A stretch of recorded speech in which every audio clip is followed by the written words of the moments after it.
Erkaklar bu prinsipda oilangizga davomli qo'llashingiz kerak edi. Videoni oxirigacha ko'ring.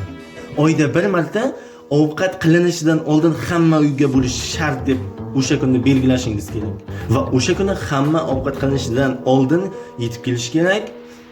Oila davrasida bo'lish kerak. Masalan, o'sha kuni sharoitdan kelib chiqib qanaqadir oilaviy osh qilishingiz mumkin. O'choqda yokida bir shashlik yokida somsa.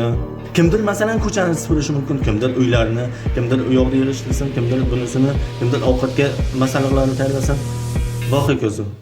Ya'ni bir ayol kechki ovqatga yig'ilib, ovqat yeyayotgan vaqtgacha nima ishlar qiladi? Ana shu ishlarni hamma ovqatdan oldin kelib, hamma birgalikda qilsin. Oila davrasida o'tirib suhbat qilishsin.